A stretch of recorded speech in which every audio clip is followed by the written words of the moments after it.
de l'armée de défense d'Israël? Est-ce que c'est une vocation défensive uniquement ou également une, euh, Offensive. une vocation d'attaque? Et puis, en plus, tu sais pourquoi on l'a pas fait la semaine dernière? C'est parce Parce que c'est que. vraiment le cœur de l'actualité, des D'accord. Chavod. On y va. Alors on va entrer d'abord dans une introduction au niveau de la justice et de là on arrivera au niveau de la guerre. Alors il y a un texte qui est pris de Shmalak Batsim, on va commencer à le lire.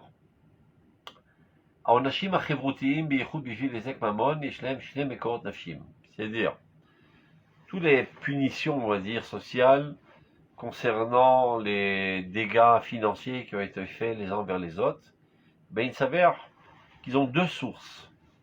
Tov Vera, une qui est bonne et l'autre qui est mauvaise, qui est négative.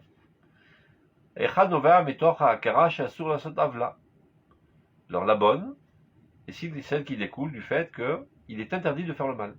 Il est interdit de faire des injustices. Et celui qui a effectué un délit, une injustice, et ben il faut le punir.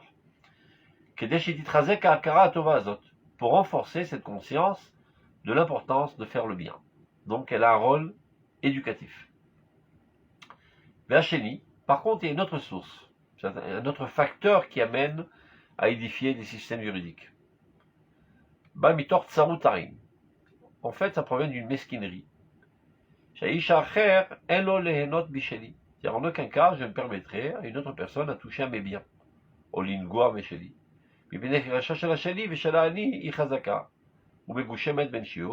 Parce que ce sentiment de mes biens, de ce qui m'appartient, etc., est très très fort en moi, de manière exagérée.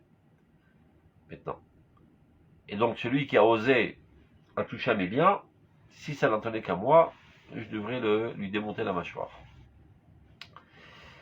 Alors, Kol Mishpatim, maintenant il s'avère que tous les systèmes juridiques qui ne prennent pas leur source dans la source divine, eh ben, sont fondés sur ce facteur négatif qu'on vient de décrire, qui est fondé en fait sur un égoïsme, un égocentrisme, une attache à nos biens de manière exagérée. Par contre, Kol Mishpatim à Elohim, toutes les lois qui proviennent du divin, En Balaem Klum Me'ara. On n'a en eux aucun élément de mal. Qui Makol Novem Mikoratov. Tout provient du bien. Chez la Emet, de quel bien s'agit-il? De la vérité absolue. Yosher, Kishulatzmo, et la droiture en tant que telle. Ça veut dire, c'est pas parce qu'on a touché à mes biens que je vais le traiter en justice, mais tout simplement parce que son comportement va à l'encontre de la justice.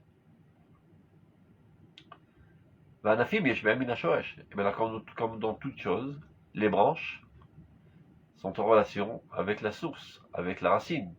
Donc même si ça ne se voit pas, il y aura toujours dans les branches une partie de la racine, un dévoilement de la racine. Parmi Begiloui, parmi Mragbel, des fois ça se voit, des fois ça ne se voit pas. Mais quoi qu'il en soit, il y aura toujours quelque chose de la racine qui apparaît dans la branche. Mishpete Agoyim, Berubam Novim, Mina Enochiyut Agasa Azot. Donc toutes les lois d'Egoïm, et donc de là on arrive à tous les systèmes juridiques du monde entier, mis à part celui qui devrait être dans le peuple d'Israël, découlent tous de cet égocentrisme grossier. Shalea Blouya, Chevra politique sur laquelle est pour l'instant fondée la société humaine.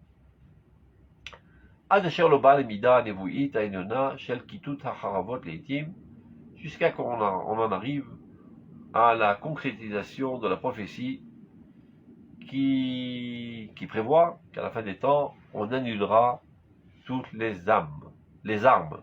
Donc on sera dans un monde bon, rempli de justice, de fraternité et d'amour. Mais pour l'instant, pas besoin de nous leurrer, la société humaine n'est pas encore fondée sur cette base.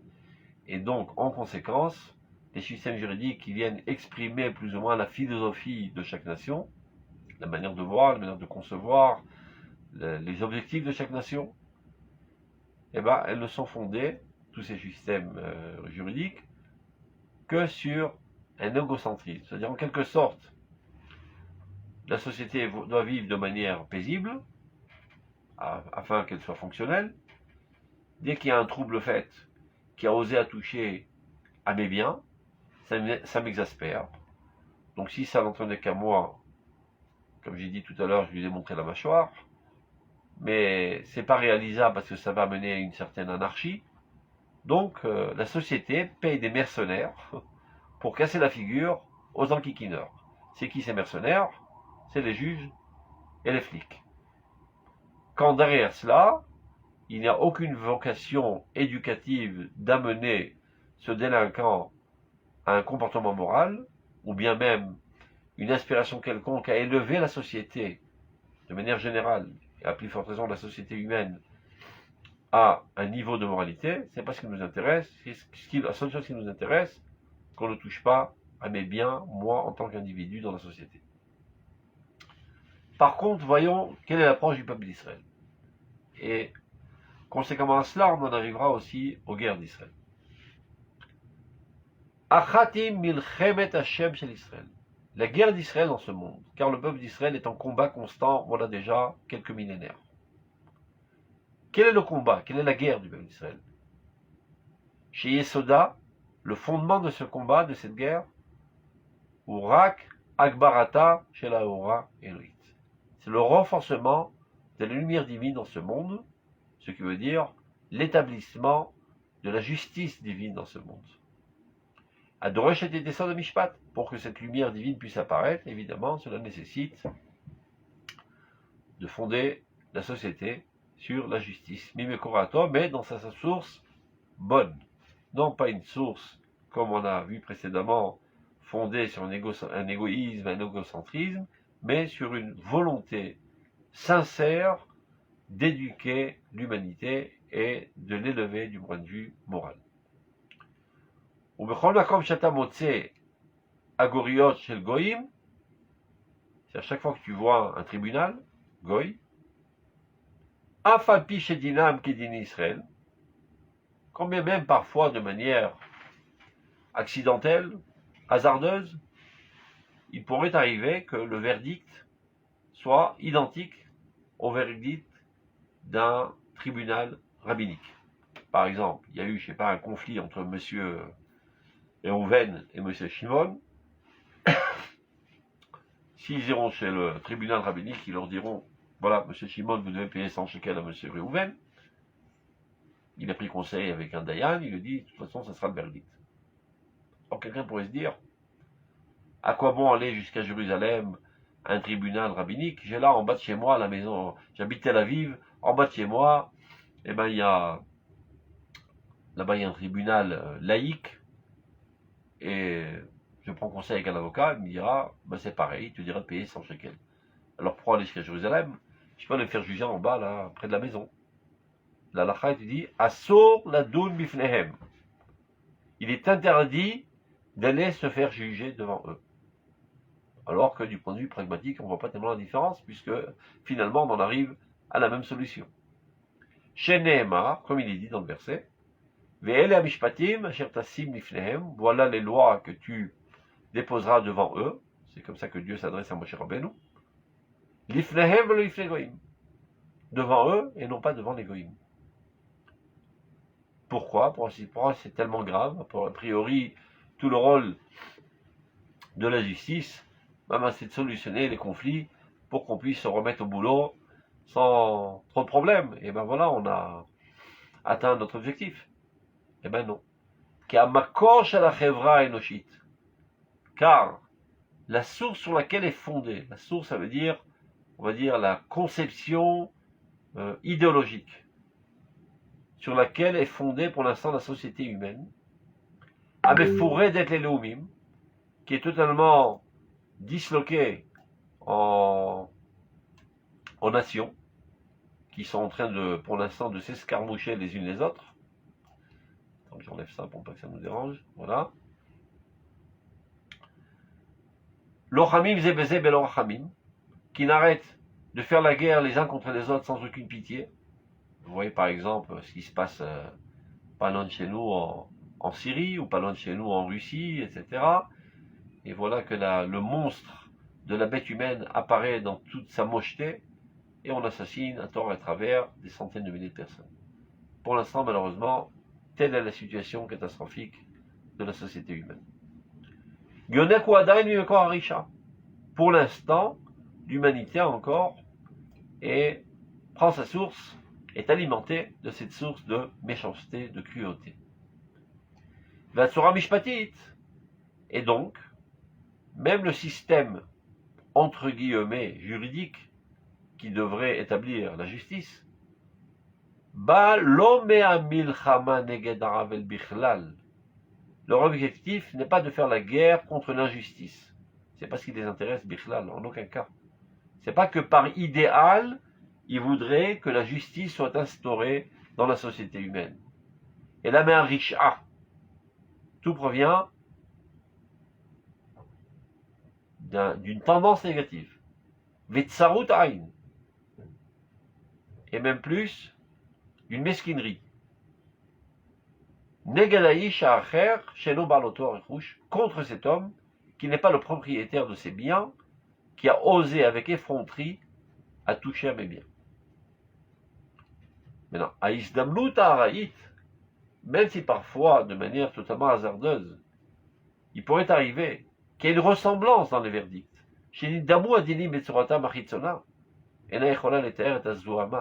C'est pas ça qui va purifier la saleté originale, c'est-à-dire qui se cache à l'origine de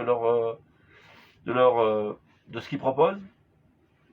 Chez Netiat Nefesh, de la tendance de l'âme, chez Yesod Amishpat Yonek Mimena, dont normalement le fondement de la justice devrait être alimenté. Donc pour conclure, et ceci était une introduction à ce à quoi on va arriver. Il y a deux tendances, on va dire, conceptions idéologiques sur lesquelles sont fondés les systèmes juridiques, une totalement négative et une totalement positive. Bien que, extérieurement parlant, parfois, il peut avoir des ressemblances, voire même des verdicts identiques. Mais c'est ça toute la différence. C'est pas toujours comme ça. J'explique. Par exemple, pour montrer que l'intention n'est pas éducative. Supposons que quelqu'un a volé. Top, il a volé, on le met en tôle. Pourquoi on le met en tôle? Pour l'écarter de la société, pour qu'il arrête de nuire. Donc ce qui nous intéresse, c'est de sauver la société des délinquants. Et que va-t-il advenir de ce délinquant? On s'en fout pas mal. On le met en prison. Et qui sera avec lui dans la cellule? On s'en fout encore moins. Peut-être qu'on va le mettre dans la cellule avec un criminel, qui va lui donner de bonnes idées, et le contaminer de ses tendances négatives. On n'en a que faire. Qu'il rétrograde ou qu'il se dégrade du point de vue moral, c'est pas ce qui nous intéresse. Ce qui nous intéresse, c'est de sauver la société de ce délinquant qu'il arrête de l'enquiquiner. Dans la Torah, quelqu'un a volé, il doit rendre ce qu'il a volé. Il n'a pas de quoi rendre, pas de problème, mon petit. On te vendra en esclave. Ça paraît effrayant, on te vendra en esclave. En fait, un grand mot pour pas dire grand-chose. On te vendra en esclave, c'est-à-dire que tu vas travailler. Chez qui? On te placera dans une famille qui est normale du point de vue moral. Que tu apprennes les bonnes manières. Tu vois comment on parle avec sa femme, comment on parle avec ses enfants, comment on se comporte. C'est en fait une époque de réhabilitation à la morale. Ce qui nous intéresse, c'est pas de sauver les biens de celui qui a été attaqué, mais d'éduquer le délinquant, de le remettre sur les rails. Ça, c'est l'échelle individuelle, mais de manière générale, globale, ce à quoi le peuple d'Israël aspire constamment, depuis 3-4 millénaires, c'est d'établir dans la société humaine la justice, la bonté de cœur, la fraternité. C'est ça la guerre du peuple d'Israël. Donc, ceci se reflète dans nos systèmes juridiques qui sont divins. On va voir maintenant comment ça se reflète dans une dimension bien plus complexe qui s'appelle la guerre. Alors, peut-être, si je peux me permettre, peut-être ça fait allusion qu'on se rapproche des l'ère messianique, parce que dans les nations, il y a beaucoup d'essais et beaucoup pour que ça devienne plus moral, et c'est plus tout à fait vrai. Ça se pourrait, mais malheureusement, en grande globalité, on va dire, c'est pas encore la situation. Même dans l'État d'Israël, sachez-le, dans les systèmes juridiques laïques, c'est pas exactement ce qui les intéresse, la vérité absolue, et ni encore la justice, pour le moins qu'on puisse dire. Malheureusement, j'ai eu l'occasion à plusieurs reprises d'être présent au Beth Mishpat, pas pour moi, si je suis pas un délinquant, on m'avait invité à venir voir, et parfois c'est tordant de rire, malheureusement, tellement c'est ridicule, et tellement c'est manquant de justice. Ce que cherche la plupart du temps le shofet, c'est-à-dire comment on dit ça, le shofet en français, le juge, c'est d'être proche de la loi, de manière que s'il y a un rappel, qu'il puisse être couvert. Je vous raconte juste une petite anecdote, on va faire vite parce qu'on n'a pas tellement de temps. Je me rappelle, c'était une accusation contre quelqu'un qui avait construit, je sais pas, une chambre de plus sans permission de la mairie. Alors, le voisin d'en face qui l'accuse, parce que ça lui porte préjudice apparemment. Alors l'avocat, il montre une photo au juge, il dit, mais regardez monsieur le juge, elle est plus cette chambre, on l'a démolie. Le juge il regarde, il dit, mais eh ben oui, il a raison, alors pourquoi vous l'accusez toujours? Il montre ça à l'avocat de l'accusateur. Il dit, mais monsieur le juge, c'est pas la maison en question, et c'est même pas la rue en question. Alors le juge il dit à l'autre, mais alors qu'avez-vous à dire? Eh ben j'ai essayé. Et on continue, comme si de rien n'était, alors qu'on devrait le balancer par la fenêtre, ce salaud. On s'en fout pas mal. Tous les coups sont permis. On essaye. Alors qu'on voit bien qu'on a affaire à un truand qui est représenté par un avocat encore plus truand que lui. Donc la justice, on n'en a que faire. Eh bien sachez que ce n'est pas le cas dans un véritable jugement fondé sur la Torah. Car lorsque le juge sait pertinemment, par une sensation profonde, que ce bonhomme c'est un salaud, même s'il a on va dire les critères pour gagner le jugement, parce qu'il a 2 témoins, il a des preuves à l'appui, il ne fera pas la sentence. Il dira, toi c'est repoussé, on va dormir. Il trouvera une astuce pour faire cracher la vérité. Une histoire à l'époque du Ben Ishraï, si je me rappelle bien, mais il avait ressenti aussi qu'il y avait un truand, mais il n'y avait pas de preuve. Alors le lendemain, il dit à son shamash, va m'apporter les deux tables de la loi, on va le faire jurer dessus. L'autre, il a entendu les 2 tables de la loi, il a commencé à trembler, à suer, il a craché le morceau, je m'excuse, je laisse tomber. Et comment se fait-il qu'un juge puisse mentir et dire on va porter les 2 tables de la loi? En fait, il a dit Shnei Luchot Habrit, c'est le rachet des votes du livre du Shla. Le Shla Kadosh a écrit un livre qui est un pirouche, mais sachant que cet abruti ne connaissait pas tellement les sources toraniques, et que par cela, il aurait la trouille, et qui cracherait la vérité. Donc, un véritable juge qui est fondé sur la Torah, sur la crainte de Dieu, ce qui l'intéresse, c'est que la justice divine soit établie. Ve Elohim nitzav ba'adat el, dit le pasuk. Dieu se tient dans le tribunal. C'est ça ce que ressent un véritable juge. Ce qui l'intéresse, c'est pas que celui-ci gagne, et qu'il soit couvert. Ce qui l'intéresse, c'est que la justice apparaisse. Et très souvent, il y a des femmes qui sont harcelées par des sales maris qui ne veulent pas donner le guet, et qui font toutes sortes de mensonges, et le juge le ressent. Alors il trouve toujours des tactiques pour finalement venir au sauvetage de la pauvre victime. Parce qu'il intéresse Elohim Nitzav Adatel. Même quand Yitro est venu réprimander Moshe Rabbeinu, il lui a dit, mais tu vas craquer, c'est pas possible, tu es debout toute la journée et tout le peuple d'Israël vient se faire juger devant toi. Qu'a répondu Moshe Rabbeinu? Qui a voix Mela et l'Hydroche et Elohim. Le peuple vient vers moi pour demander Dieu. Chez nous, la justice est divine. Chez nous, c'est pas seulement quelque chose de fonctionnel pour qu'on puisse continuer à travailler en silence. Ce qui nous intéresse, c'est de faire apparaître la lumière divine dans ce monde. Top. Maintenant, on rentre dans notre sujet de la guerre. Il y a une Mishnah dans Masechet Shabbat, page 63, qui dit la chose suivante. Lo yetze haish lo besaif velo bekeshet velo betris velo be'alav velo beromach. Dans les interdictions de transporter Shabbat, de faire sortir de Shut Yachid au Shut Rabim, c'est-à-dire du domaine privé au domaine public, on le sait, c'est un interdit de la Torah, un élément de Melachot, eh bien il est interdit de sortir avec des armes. Donc là, il y a toute une émulation des différentes armes. Vim yatsa haef hatat. Celui qui est sorti avec cette arme, eh ben, il doit apporter un sacrifice s'il a fait ça Beshogeg, ou bien Chayav Mita s'il a fait ça Bemizit. Donc, Rabbi Eliezer Omer, maintenant on va voir une opinion qui vient contredire le Tanakama. Dit Rabbi Eliezer, Tarchitin Ello. Eh ben non, il n'est pas passible de mort et même pas passible d'apporter un sacrifice, car c'est un bijou. Et on sait très bien qu'il est permis de sortir dans la rue avec des bijoux. Drôle de bijoux, comme on dit. Alors imaginez, pour l'anniversaire de votre femme, au lieu de lui acheter des boucles d'oreilles, vous lui achetez 2 mitraillettes qu'elle accrochera à ses oreilles. C'est ce que prétend Rabbi Eliezer. Les armes sont des bijoux. Chachamim Omrim, ils ne comprennent pas du tout l'intervention de Rabbi Eliezer. Enanela legnaï. Les armes, c'est quelque chose de détestable. Ça mène à mort. Comment oses-tu appeler ça un bijou? Et preuve à l'appui, ils apportent un verset, comme il est dit dans Ishaïa Bet Dalet. À la fin des temps, ils transformeront leur épée en socle, c'est-à-dire c'est des choses d'agriculture. Vechanitotem le mazmerot, et pareil, ils leur lancent en des trucs pour faucher le blé.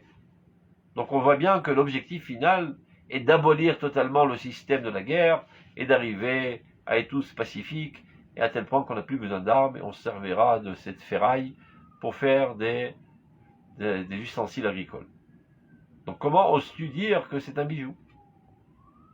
Loïsagoy gol cherev, les nations n'élèveront pas l'arme les unes contre les autres, et ils n'enseigneront même plus l'art de la guerre.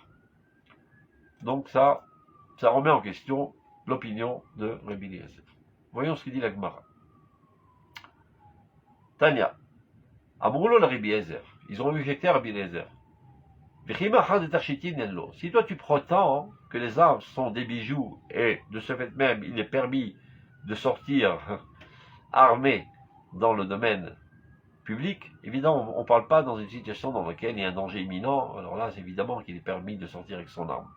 Pas dans une situation totalement pacifique, aucun danger, il n'y a pas de terrorisme, rien du tout, et stable, je ne sais pas ce qui te prend, tu as envie de te balader avec ta mitraillette sur ton cou.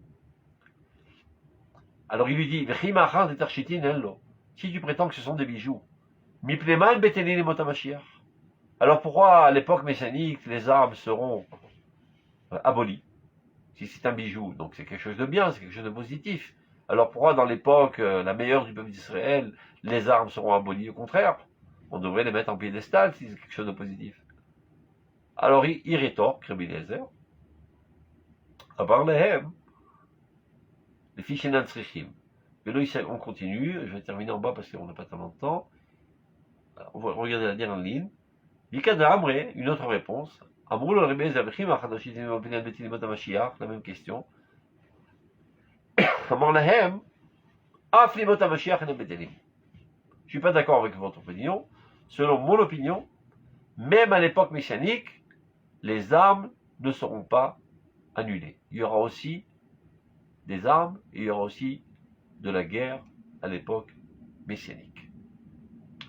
Donc, là, c'est la Gemara, et sur ce, il y a un livre du Rav Kook qui s'appelle En Aya, qui est une explication de tous les Haggadot du chasse, comme l'a fait le En Yaakov, et on va voir comment le Rav Kook explique cette sugia. Et de là, on va comprendre quelle est la vocation de l'armée d'Israël. Donc on reprend. C'est la question de la Gemara. Si tu prétends que c'est des bijoux, alors pourquoi ils sont abolis à l'époque messianique? Je ne suis pas d'accord avec ce que tu prétends. À l'époque messianique, les armes ne seront pas abolies. Alors là, il commence, le Rav Kook. Il y a différents niveaux qui peuvent apparaître dans ce monde. Et dans ces deux possibilités peut apparaître la rédemption du peuple d'Israël. Et commenceront les temps messianiques. Car il s'avère que, à Cherev, l'épée, c'est-à-dire de manière plus élargie les armes, Et Charchetier Meshameshet Lorak Betok Magen. Il se peut que l'arme n'a pas seulement un rôle de protection, Magen Veshomer et Shalom Shelo Yufar, pour préserver la paix, pour ne pas qu'elle soit annulée. C'est ce qu'on appelle Ma'azan Emim, l'équilibre de terreur. Ça veut dire, les Russes disent j'ai la bombe atomique, les Américains leur répondent nous aussi on a la bombe atomique, donc pas intérêt d'appuyer sur le bouton, sans quoi on va tous disparaître. Équilibre de terreur. Donc ça c'est un des rôles de l'arme, c'est de garder le cessez-le-feu, de garder un certain shalom entre guillemets, une certaine paix. En fait c'est plus un équilibre de terreur. Donc ça c'est un des rôles de l'arme. Il se peut, dit le Rav, que l'arme n'est pas que cette fonction.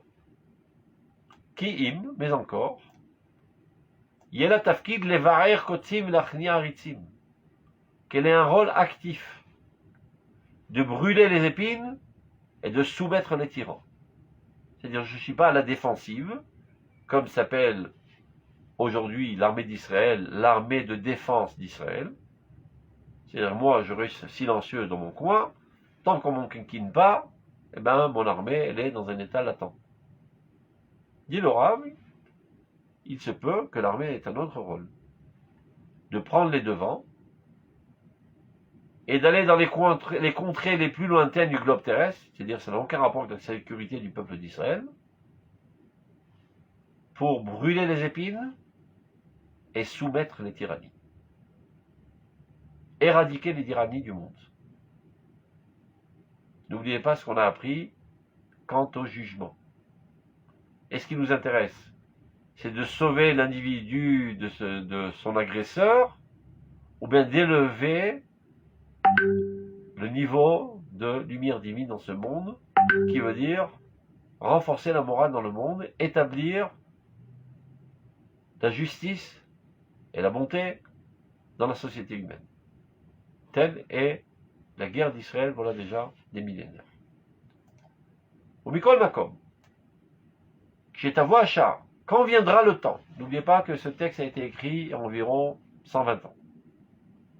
Il n'y avait pas l'État d'Israël, et c'était même avant qu'on soit sous le mandat britannique, c'est à l'époque des Turcs. Combien de Juifs il y en avait d'Israël à cette époque? Quelques dizaines de milliers.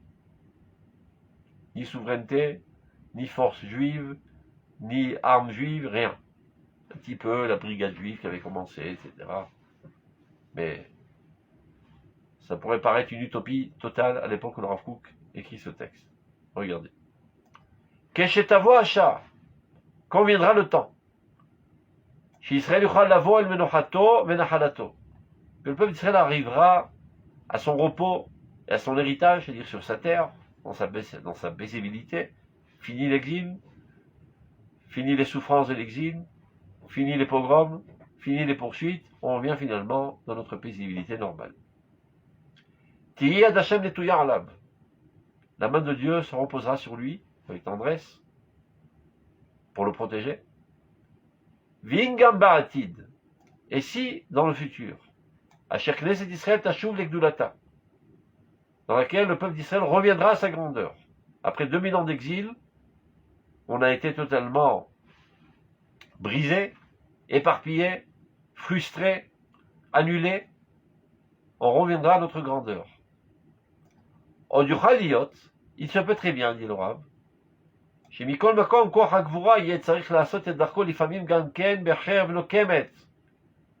se peut très bien que la force, le courage, devra frayer son chemin, parfois à l'aide de l'arme. On aura besoin d'user de la guerre. Imken, si on considère l'arme pas seulement comme une protection, mais comme une offensive pour démanteler les nids de terrorisme, les systèmes, les régimes totalitaires, et d'édifier la société humaine sur les fondements de la justice, il s'avère que c'est une cause louable et belle. Donc c'est un bijou. Et si à l'époque messianique, elle serait un bijou, parce que c'est un outil qui permet d'édifier la justice dans ce monde, alors dès à présent, dit Rabbi Eliezer, on a le droit de le porter pendant Shabbat.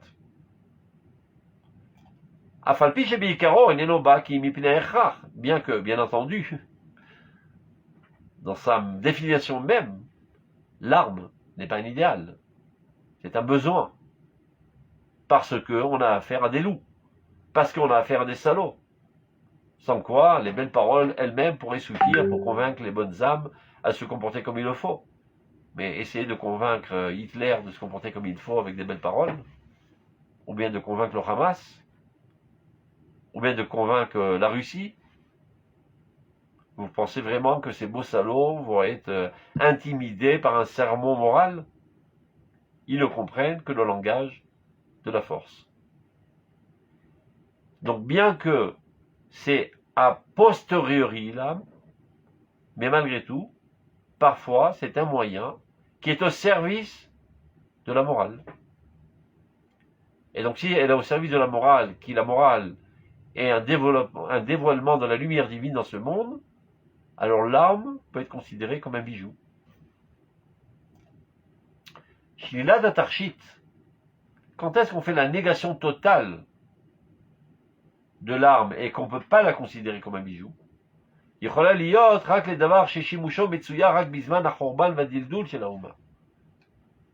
Pendant toute cette période de l'exil, dans la situation catastrophique et détruite de la nation, et la pauvreté de la nation, évidemment, l'arme, en aucun cas ne peut être considérée comme un bijou, parce qu'on ne sait même pas la tenir, cette arme. On n'a même pas l'occasion de la tenir en main, et on n'a pas la force, et on n'a même pas, on va dire, la pensée ou la volonté de tenir les armes pour établir la justice dans le monde, pourvu que nous, on vive. Déjà, ce ne serait pas trop mal. Pourvu que demain, le Russe ne vienne pas égorger ma femme et violer ma fille. C'est déjà pas trop mal. Qui avait des pensées idéales d'établir la justice dans l'humanité entière pendant l'exil? Pourvu qu'on puisse survivre, c'est déjà pas trop mal. Donc l'arme ne peut même pas, on peut même pas rêver que ça puisse être considéré comme un bijou qui puisse contribuer à l'établissement de la justice. Quand est-ce qu'on commence à penser de cette manière? Lorsque cette capacité est entre nos mains. Lorsque nous sommes un État, parmi les États du monde, et pas n'importe quel État. Un État qui est en train de monter en flèche et devenir une puissance mondiale, et qui a son mot à dire sur l'avenir de l'humanité. C'est l'époque messianique que nous sommes en train de vivre maintenant. Aval. Kol ma shashimushi bogam bisman agedula. Si on voit qu'il y aura une utilité dans l'arme, dans notre grande période, à l'époque messianique, kvar yeshbo mishum tarshit. Si Dieu fait en sorte qu'à l'époque messianique on ait des armes, et que l'époque messianique, on va dire, c'est l'apothéose de la situation du peuple d'Israël, ça prouve que l'arme peut être quelque chose de positif. Bien que c'est provisoire, évidemment. On ne va pas rester toute l'éternité sur nos armes. Viendra un temps, à la fin des temps, où on abolira totalement le système de la guerre. Mais comment qu'on va y arriver? Par un coup de baguette magique? Viendra un magicien et dira abracadabra, et tout le monde mettra ses armes à terre? Évidemment que non. Mais il va expliquer comment ça va arriver. Regardez.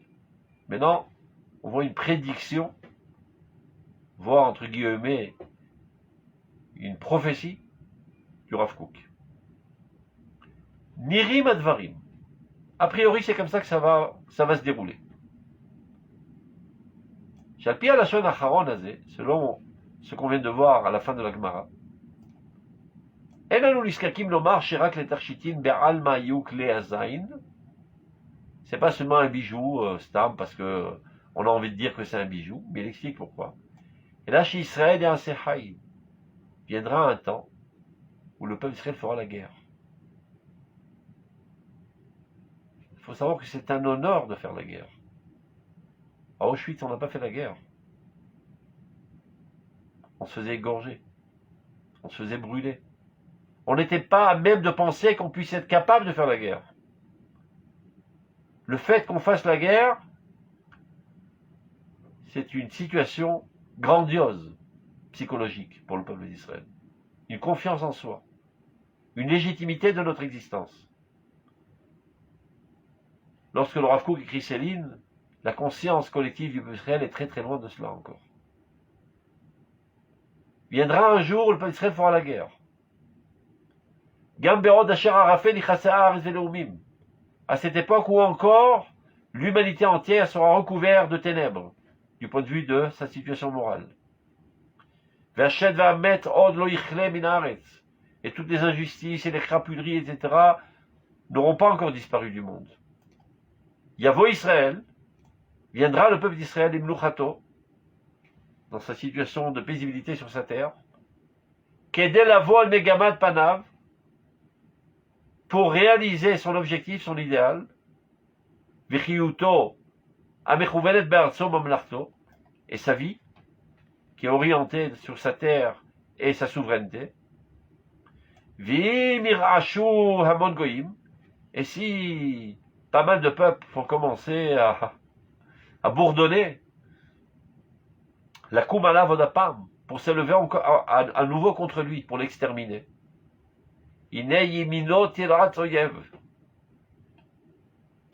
Sa main droite sera amène de les écrabouiller. Adasher titromem aruach. Ça veut dire, telle sera la situation où le peuple d'Israël pourra subsister en s'appuyant sur sa force militaire. Adasher titromem aruach. Jusqu'à que l'esprit humain s'élève.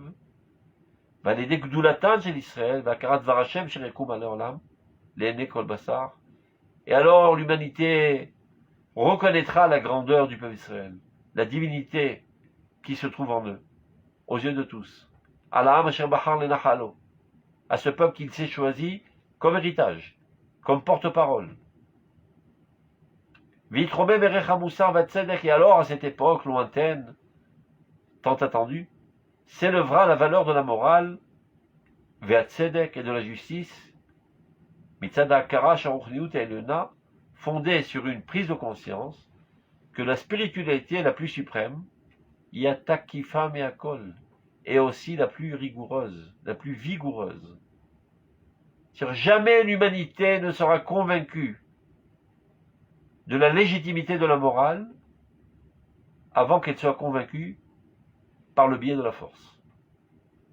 Ne rêvez pas qu'un beau jour, le peuple d'Israël se tiendra sur un podium, élevant ses mains au ciel, chers frères, chères sœurs de l'humanité, revenons à la morale, et que tous mettront leurs armes à terre. C'est une utopie. Ça ne sera pas comme ça, dit le Rav Kook.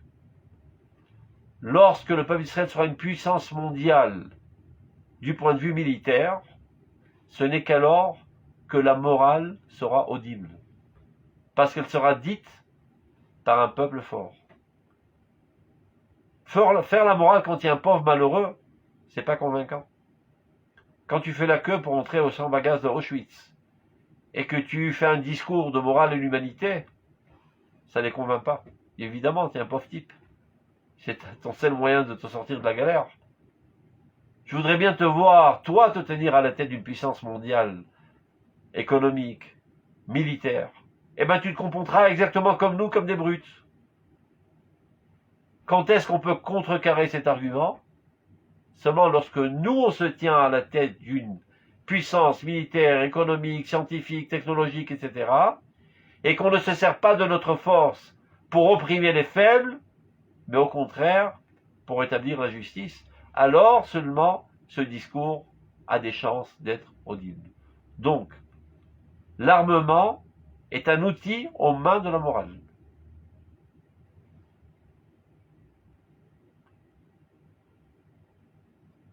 Regardez. Itromem erech amoussar. Sera élevée la valeur de la morale, ça veut dire dans la conscience des hommes. Ve'atzedek, et la justice. Mitzada akara, seulement s'appuyant sur la conscience. Sharuchniut elyona, que la spiritualité la plus suprême. Yatakifa meakol, et aussi la plus puissante. Kidvar Hashem sur la mimi. Car cette morale, ce n'est pas une invention humaine. Ce n'est pas une faiblesse, comme prétendait Hitler. Il n'a pas inventé de lui-même, Hitler, la solution finale. C'était fondé sur une philosophie de dire qu'au début de l'histoire humaine, l'homme était fort et viril et faisait ce qu'il avait envie de faire. Veut tuer, veut assassiner, veut violer, tout est permis.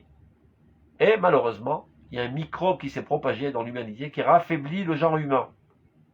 C'est quoi ce microbe? La morale. Qui a propagé ce microbe dans l'humanité? Le peuple juif. Alors par idéalisme, on va ramener l'humanité à ce qu'elle l'était avant d'être contaminée de ce sale microbe. Et on dit, mais c'est pas possible, c'est irréversible. Ce microbe s'est trop propagé, dit ce philosophe. Donc, irréversible. Comme on dit, c'est pas tombé dans les oreilles d'un sourd. Hitler a dit, pourquoi c'est irréversible? Tant qu'il y a un juif dans le monde, il y a de la morale dans le monde. Il n'y a plus de juifs dans le monde, il n'y aura plus de morale dans le monde. Éliminons tous les juifs. La morale est une faiblesse de caractère. Et nous, on prétend exactement le contraire. La morale est une force de caractère. Elle provient de la source de toute force, d'Akadosh Baruch Hu. Gibor Sheba Giborim. Donc, Yitromem Erech, Amoussar Vatzedek. Donc, pour qu'on puisse le dire, il faut que nous, on soit Giborim. Si on est des faiblards, si on est des moins que rien, si on est transparent, cause toujours tu m'intéresses, comme on dit.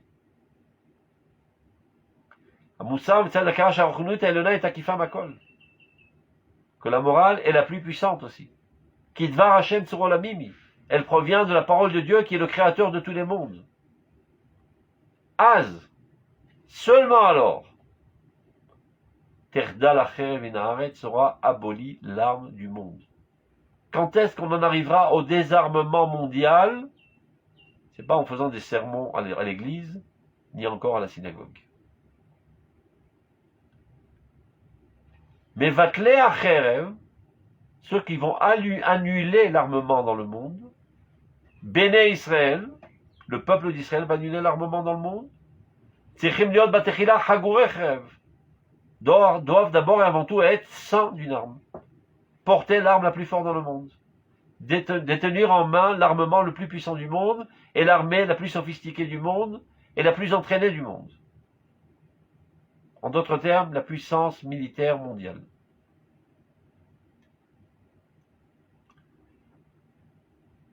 La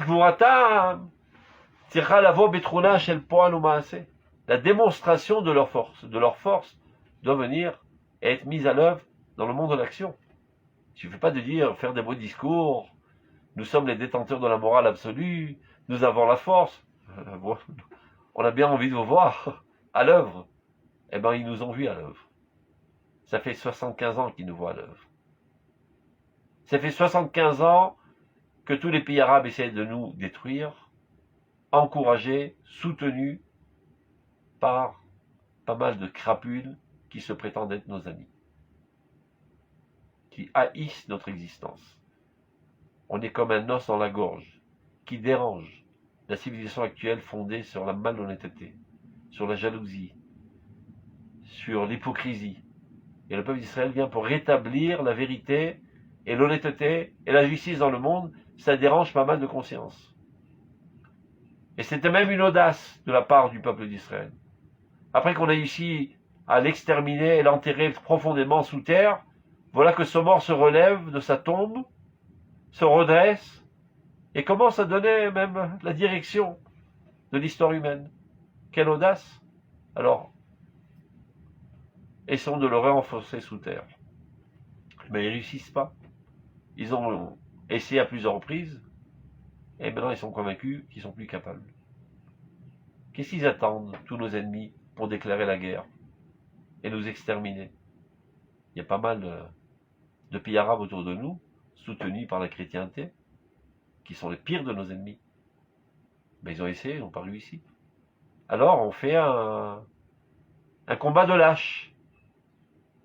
Alors un tireur d'élite se cache bien dans une maison et par la fenêtre il tire une balle sur un petit bébé dans son berceau. C'est le grand Gibor. Il faut savoir que le terrorisme, avec toute la douleur que cela crée, devrait nous réjouir. Parce que quand on en arrive au terrorisme, c'est qu'on n'a pas le cran d'attaquer de face. Ils ont la trouille. Veraou ki Shem Hashem nikra alecha ve'aru mipaneka, dit le pasuk. Ils verront que Dieu émane de votre front. Ils auront la trouille de vous. C'est notre situation actuelle. Mais lorsque le Rav Kook écrit ces lignes, c'est pas du tout notre situation. C'est il y a 120 ans. C'est une prédiction, c'est une prophétie qui se réalise aujourd'hui. Imken. Gamle Mashiach en Betalim. Donc il en résulte de cela, selon l'opinion de Rabbi Eliezer, que même à l'époque messianique, les armes ne seront pas annulées. Au contraire, c'est alors qu'on en aura essentiellement besoin pour établir la justice en éradiquant les nids de terrorisme, en faisant effondrer tous les régimes totalitaires et venir au sauvetage des humains, de tous ceux qui les oppriment. Parce que ne rêvez pas que c'est l'Amérique qui va venir sauver les pauvres malheureux. Vous savez que tous les jours, il y a des dizaines de milliers de personnes qui se font assassiner en Afrique. Toutes sortes de tribus cruelles qui s'assassinent les uns les autres, et de régimes totalitaires qui violent des femmes tous les jours et des enfants. Ils ne bougent pas leurs petits doigts, les Américains, parce qu'ils s'en foutent pas mal. De là-bas, ça ne va pas renforcer le pétrole, et ça ne va pas renforcer leur dollar. Ils n'interviennent que lorsqu'ils ont un intérêt quelconque. Alors, qui va porter le bien dans ce monde? Le peuple d'Israël, le peuple élu, le peuple de Dieu, le peuple de la morale.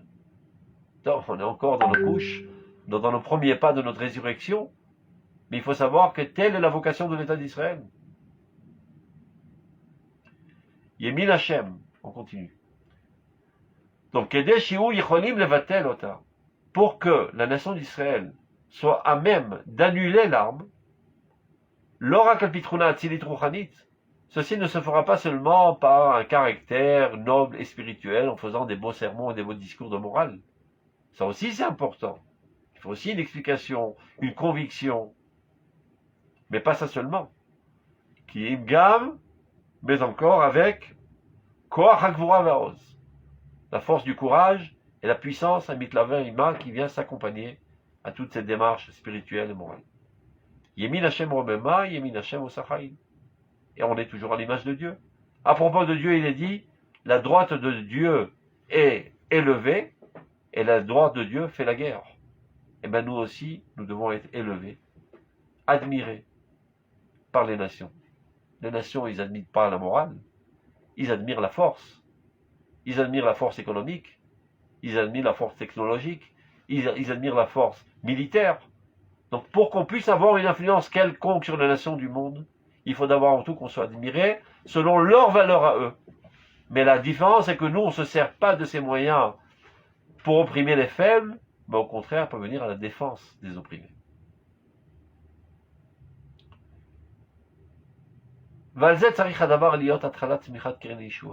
Sachez, dit le Rav Kook, c'est comme ça que sera déclenché le processus de notre délivrance, de la rédemption du monde, par l'intermédiaire de la rédemption du peuple d'Israël.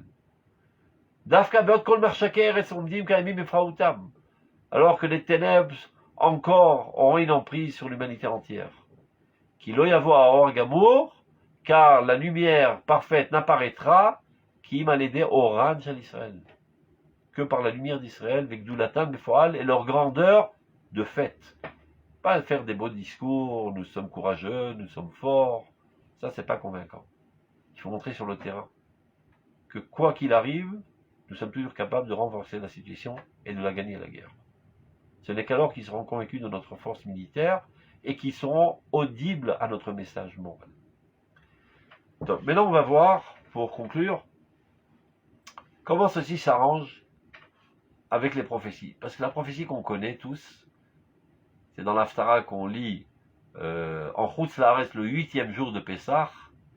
En Israël, il n'y a pas le 8e jour de Pessah. Alors on lit ça Yom HaTzmaut. C'est un verset connu de tous, je vais le lire en hébreu et traduire en français, regardez. Adavar Shachazei Yishayahu ben Amot, al Yehuda v'Yerushalayim. Vaya b'achrit ha'yamim nachon ya'ar bet Adonai berosh ha'harim, v'nissa migevaot. ונערו אליו כל הגויים, והלכו עמים רבים, ואמרו לכו נעלה אל ההר אדוני אל בית אלוהי יעקב, ויורנו מדרכיו, ונלכה והולכותיו, כי מציון תצא תורה ודבר אדוני בירושלים. ושפט בין הגויים, והוכיח לעמים רבים, וכיתתו חרבותיו לעתים, וחניתותיהם למזמרות, lo isago egol cherev, velo ilmedu od milchama. Bet Yaakov, lechu venale, venelcha beor Adonai. Alors, traduction dans la Bible en français. Je préfère lire directement, lui me casser la tête à traduire. Donc là, j'ai un petit problème, parce qu'on ne voit plus ce qui a marqué, alors on va voir dans ce texte en Word. Alors, vous voyez là le texte, c'est bon? Vous voyez le texte en Word? Très bien. Révélation que reçut Isaïe, fils d'Amos, sur Juda, Jérusalem. Il arrivera à la fin des temps, que la montagne de la maison du Seigneur sera affermie sur la cime des montagnes et se dressera au-dessus de collines, et toutes les nations y afflueront. De quelle montagne s'agit-il? Arabaït. On ne parle pas d'une élévation géographique, parce que Arabaït c'est bien haut, mais c'est un petit peu plus bas que l'Himalaya. C'est une hauteur d'importance. Et nombre de peuples iront en disant, or ça, gravissons la montagne de l'Éternel, pour gagner la maison du Dieu de Jacob, afin qu'il nous enseigne ses voies, et que nous puissions suivre ses sentiers, car c'est de Tzion que sort la doctrine, et de Jérusalem la parole du Seigneur. Il sera un arbitre entre les nations, qui? Le peuple d'Israël, et le précepteur de peuples nombreux. Ceux-ci alors, de leurs glaives, forgeront des socs de charrues, et de leurs lances, des serpentes. C'est-à-dire une transformation des instruments de guerre en instruments agricoles. Et c'est ça la prophétie de la fin des temps. L'abolition totale de la guerre et l'humanité entière fondée sur une démarche de, comment on dit ça, qu'on n'aime pas la guerre, j'ai oublié le mot, vous m'avez compris, pacifisme. Un peuple ne tirera plus l'épée contre un autre peuple, et on ne prendra plus l'arme des combats. Maison de Jacob, allons, marchons à la lumière de l'Éternel. Donc cette prophétie, la quasi-totalité des Juifs en ont entendu parler au moins une fois dans sa vie. Maintenant, regardez une autre prophétie, un peu moins célèbre. Là, pourquoi on parle du Dieu de Jacob et pas d'Israël? Ah, essayez de comprendre vous-même, vous allez voir. Vous allez voir tout de suite. C'est la symbiose entre le din et la rachamim. On ne peut pas établir la bonté dans ce monde sans le din.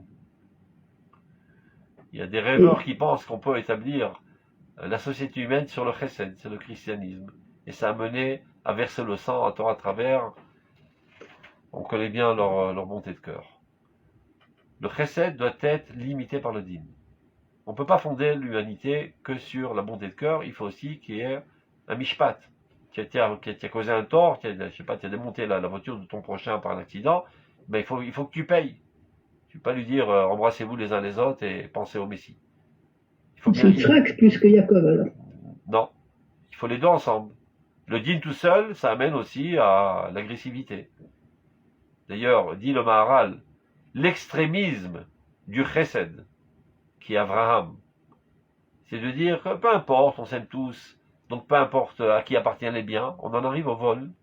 Donc l'épluchure, la psolète d'Abraham, c'est Ishmaël, qui est un voleur. Yedobakol Viad Kolbo. Par contre, l'extrémisme du din, qui est Yitzhak, on en arrive à Esav, qui est un criminel. Et la Tiferet, c'est la symbiose totale, l'harmonie totale entre ces deux valeurs, et seulement sur ça on peut fonder une société humaine. Donc, on ferme la parenthèse. Donc on en arrive maintenant, une prophétie un peu moins célèbre, et chercher les 7 différences, comme on dit, essayez de vous-même de me dire quelle est la différence entre ces deux prophéties. Regardez ce que dit Yoël dans le chapitre 4. Kir uzot vagoim, kaddeshu milchama, a'iru agiborim, ikshu ya'alu, kol ansha milchama, kotu itechem lechoravot, umazmerotechem leremachim, achalash yomar gibor ani. Disons en français, faites cette annonce parmi les nations, proclamez une guerre sainte, éveillez l'ardeur des guerriers, qu'ils s'avancent et entrent en campagne, tous les combattants. Forgez vos socs de charrue en épée et vos serpettes en lance. Que le plus timoré dise, je suis un brave. Alors c'est le même message que Ishayahu? Qu'est-ce que vous dites? Personne ne réagit? Est-ce que c'est le même message que Ishaïaou? C'est le contraire. Exactement le contraire. Alors regardez, on va remettre ce qui est en gras là, regardez. Ceux-ci alors, de leurs glaives forgeront des stocks de charrues, et de leurs lances, des serpettes. Ça veut dire une transformation des instruments de guerre en instruments agricoles. Et ça, c'est la prophétie de la fin des temps. On a un autre avis qui dit exactement le contraire. Kotu itechem lechoravot. Transformez vos pelles en épée. Ou masmarotechem, et vos fauches, c'est comme ça qu'on appelle, c'est le truc pour faucher le blé, en rémarqué. Vos, comme il a dit, vos serpettes. Voilà, vos serpettes. Vos fossiles. Vos fossiles ou vos serpettes, peu importe, en rémarchim, en lance. Alors viendront des idiots et diront, bon, il y a deux genres de prophètes. Il y a des prophètes militaristes et des prophètes pacifistes. Idioties sans pareil. Parce qu'ils sont tous le porte-parole de Dieu. Ils disent pas ce qu'ils ont envie de dire selon leur tendance. Ils ne sont que les porte-parole de Dieu. Alors, comment composer entre ces deux messages contradictoires? Eh bien, c'est exactement ce que vient de dire le Rav Kook. C'est des époques différentes. Dans un premier pas, le premier stade de la Géoula, d'abord et avant tout, c'est celui qui est en vogue, c'est Yoël. Il faudra transformer nos instruments agricoles en armes. Je ne sais pas si vous le savez, mais dans la guerre de l'indépendance, on n'avait pas d'armes. On l'a fait avec des casseroles, notre guerre d'indépendance. Tout au début de notre armée, on n'avait pas d'armes. On devait mendier pour recevoir, mais on se débrouillait avec ce qu'il y avait, avec des bâtons, avec des couteaux et tout ce qu'on avait, tout ce qui était saisissable par la main. Et ben on faisait à tel point qu'à l'époque, il y avait énormément de blagues qui se racontaient dans les différents organes de l'armée de l'époque. Et on va terminer sur cette blague, je dois la faire mincha. C'est l'histoire d'un commandant qui dit à son soldat, donc tu montes faire la garde. Oui, mon commandant, et comment je vais la faire, cette garde? J'ai pas de fusil. Eh ben, tu prends ton balai. Comment ça, mon balai? Et s'il vient un terroriste? Eh ben, tu prends ton balai et tu tires à bout portant. Mais vous foutez de ma gueule, monsieur le commandant. Les ordres sont les ordres. À vos ordres, mon commandant. Alors, il vient avec son balai, il tremble de peur. Et dans les buissons, il entend quelque chose qui bouge. Il dit, qui va là? Personne ne répond. Qui va là, mot de passe? Personne ne répond. Qui va là où je tire? Personne ne répond. Tout d'un coup, il voit son copain. Ah, Moshe, c'est toi, j'ai failli te tirer dessus. Il dit, t'en fais pas. Mon commandant m'a dit que j'étais un tank. Donc ces blagues, qui sont très drôles, reflétaient la situation. Nous n'avions pas d'armes.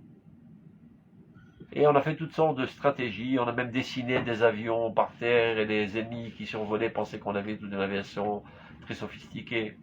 Donc au début de la guerre, on a dû prendre ce qu'il y avait sous la main et transformer ça en armes.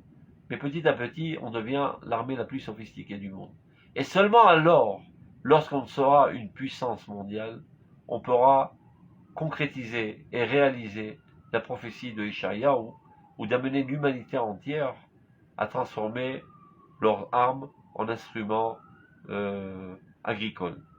Ça veut dire, le jour où le peuple d'Israël donnera l'ordre à l'humanité entière, aux armées du monde, de mettre les armes à terre, c'est parce que ils n'auront pas le choix. Il y a deux, on va dire, facteurs qui les obligeront à mettre les armes à terre. D'abord, avant tout, parce qu'ils n'ont pas intérêt à se frotter à nous, qui s'y frottent, s'y piquent. Tellement on sera fort. Deuxièmement, notre ordre sera convaincant qu'il provient d'une source positive de l'amour du bien. Car, si on demande de mettre les armes à terre parce qu'on est des faiblards, c'est pas convaincant, c'est tout simplement ce que vous appelez un autre moyen de vous protéger. Mais lorsque nous, on a une puissance mondiale, et on ne s'en sert pas pour opprimer les pauvres et les faibles, mais au contraire pour venir à leur sauvetage, alors on peut convaincre les autres que notre demande ultimative de mettre les armes à terre ne provient pas d'une faiblesse, mais au contraire d'une force de caractère de vouloir adhérer à la morale. Tout comme on l'a vu au début, la justice chez nous, c'est exactement la même chose. Ce n'est pas pour écarter les énergumènes qui pourraient nuire au silence de la société et prendre revanche, etc. Ce qui nous intéresse, c'est d'élever le niveau de la morale. Donc ceci apparaît au niveau du système juridique, ceci doit apparaître aussi au niveau de l'armée d'Israël.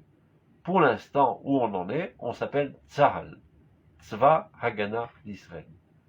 L'armée de défense du peuple d'Israël, c'est déjà pas mal, parce qu'on n'était même pas à ce niveau il y a 75 ans. Lorsque les Juifs sont faits griller en Europe, eh ben les Juifs d'Afrique du Nord ne sont pas venus à leur secours.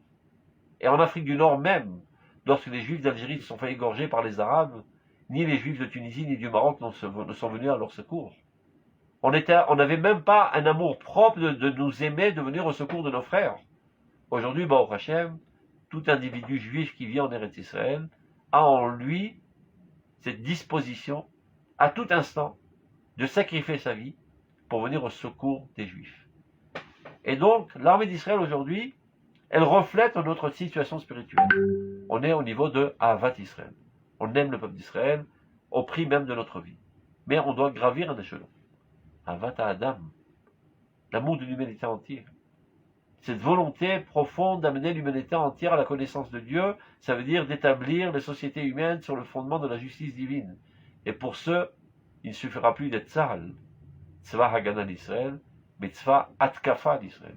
À l'offensive, pour aller dénicher tous les nids de terrorisme qui ne pourraient pas seulement nuire à l'État d'Israël, mais nuire à l'humanité. Et d'éradiquer les systèmes et tous les régimes totalitaires qui font souffrir leur population. C'est pour ça que je dis on n'en est pas encore là, parce que malheureusement aujourd'hui il y a encore des Juifs en Eretz Israël qui ne sont pas capables d'envoyer leurs enfants sur le front de peur qu'il leur arrive noise, qui ne sont pas encore assez mûrs pour comprendre qu'il faut parfois mettre en danger sa vie pour le bien de sa nation. Donc on est encore loin de comprendre, de mettre en danger notre vie pour d'autres nations. On y arrivera, Bézat Hachem.